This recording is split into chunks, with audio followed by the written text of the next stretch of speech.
మంత్రి పొంగులేటి శ్రీనివాసరెడ్డి ఖమ్మం జిల్లా తిరుమలాయపాలెంలో పర్యటించి పలు అభివృద్ధి పనులకు శంకుస్థాపన చేశారు. కాళేశ్వరం ప్రాజెక్టు పేరుతో బీఆర్ఎస్ ఎలా దోచుకుందో పీసీ ఘోష్ కమిషన్ ఇచ్చిన నివేదికలో ఉందని ఆయన అన్నారు. రాబోయే స్థానిక సంస్థల ఎన్నికల్లో కాంగ్రెస్ ఘన విజయం సాధిస్తుందని కూడా మంత్రి పొంగులేటి శ్రీనివాసరెడ్డి ధీమా వ్యక్తం చేశారు.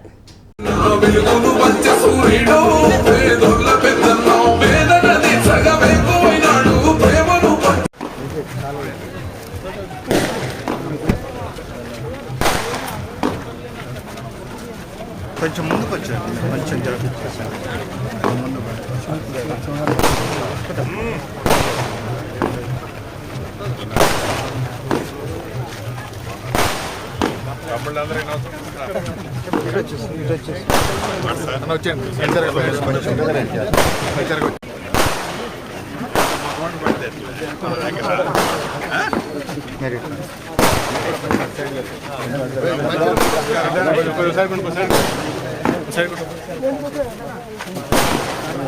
అన్న ఫోన్ వెనక పెట్టాను.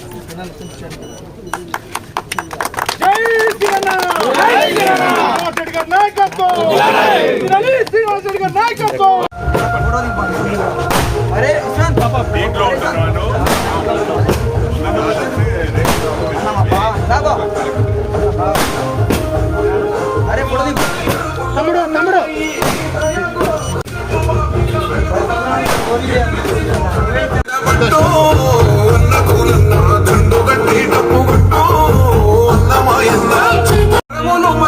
సేవ చేసిండు జనమే మనమని కలిసిన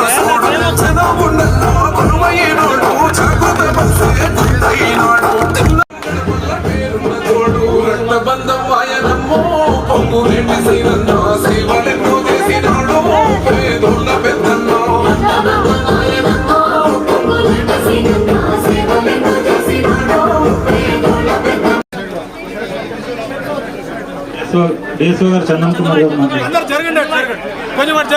చేతుల మీదుగా మనము 20,000 పైచిలకు రేషన్ కార్డులు మనము ప్రతి నియోజకవర్గంలో కూడా అందిస్తా ఉన్నాం.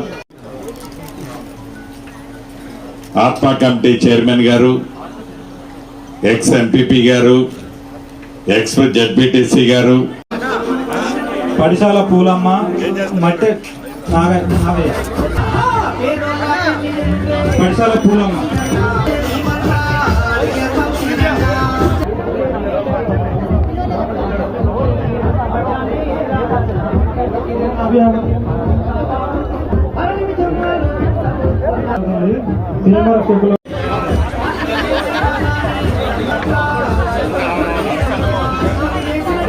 నాగమణి.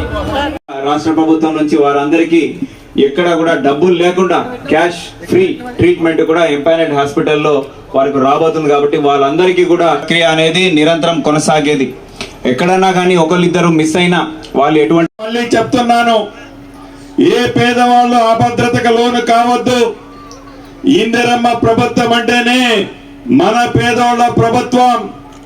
రాష్ట్ర వ్యాప్తంగా ఎవరైతే నిరుపేదలు ఉన్నారో, ఎవరైతే మొదట ఎడత ఇచ్చిన తర్వాతనే అర్హులైన పేదవాళ్ళు ఉన్నారో, ప్రతి పేదవాడికి చివరికి పింక్ కలర్ షర్టు తొడుగుకున్న వాళ్ళకి వాళ్ళు అర్హులై ఉంటే వాళ్ళకు కూడా తప్పకుండా ఇందిరమ్మ ఇల్లు ఈ ప్రభుత్వంలో ఇచ్చుకుంటాం. నిన్న చాలా మంది చూశారు, కాళేశ్వరంలో గతంలో మనం అధికారంలోకి రాకముందు చెప్పాం. ఆనాటి ప్రభుత్వుడు గౌరవ మాజీ ముఖ్యమంత్రి కేసీఆర్ గారు కాళేశ్వరంలో ఎలా దాచుకున్నారో అనే సందర్భాన్ని ఎన్నికల ముందు నుంచి చెప్పుకుంటూ వచ్చాం. నిన్నగాక మొన్న 31వ తారీఖు నాడు సుమారు 15 నెలలు విచారించిన తర్వాత ఒక retired supreme court judge PC Ghosh గారు ఇచ్చిన తీర్పు సుమారు 665 పేజీలు తీర్పు రాసిచ్చారు. దాంట్లో ఎలా ఉద్దేశపూర్వకంగా కాళేశ్వరాన్ని దోచుకున్నారో, ఏ వంకలతో దోచుకున్నారో, ఏమేమి చెప్పి కర్త కర్మ క్రియ కాళేశ్వరం అంటేనే కేసీఆర్ అని బొమ్మ పెట్టుకుని ఆనాడు మాయ మాటలు చెప్పారు. డబ్బు ఇచ్చినా అది మీదే. ఆ